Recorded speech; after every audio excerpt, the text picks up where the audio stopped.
Bismillahir Rahmanir Rahim.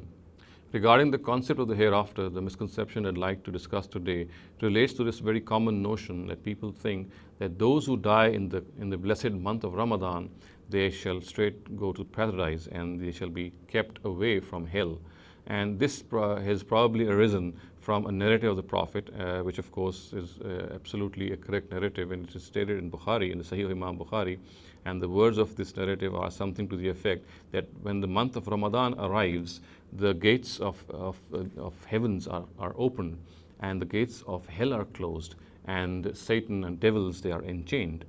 So on the basis of this wording that the doors or gates of hell are closed, people think that since the gates of hell are closed in the month of Ramadan, so therefore no one is going to go to hell if he dies in the month of Ramadan. Now, this notion is based on a number of misconceptions. First of all, it needs to be understood that hell or heaven, they are yet to be created.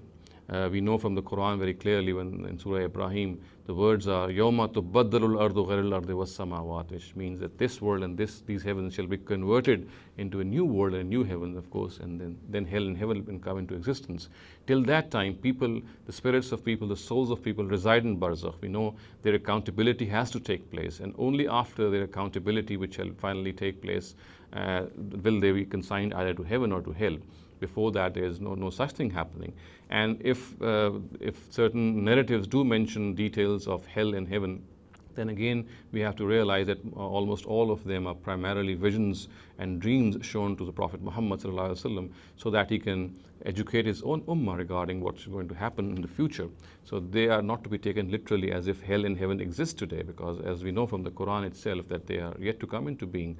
Again, the words, the gates of hell are going to be closed, as the narrative says, they are very symbolic in nature if we interpret them in the light of the Quran.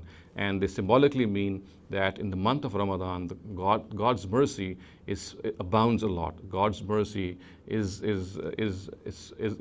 there to engulf and enshroud people, and it's more focused on people. So it's a blessed month. So these words must not be interpreted literally. And finally, we must also consider the fact that people shall go into hell or heaven on the basis of their deeds. The Quran is absolutely certain that accountability in the hereafter will depend on the deeds that one has brought forth. It shall not at all depend on the day one dies. And how can it do so? Because that would be absolutely a fortuitous thing, because people die, they have no of course say in the day they are dying. So if a sinner dies in the month of Ramadan, how can we say that he is going to go to heaven and be protected from hell? We have to realize the fact that primarily it is our deeds which shall make us deserving or worthy of either hell or heaven. Dying in a particular month absolutely shall be of no use to us, because the Almighty has clearly said that the accountability in the hereafter shall rest on the deeds that we bring forward. أقول قولي هذا واستغفر الله لي ولكم ولسائر المسلمين والمسلمات.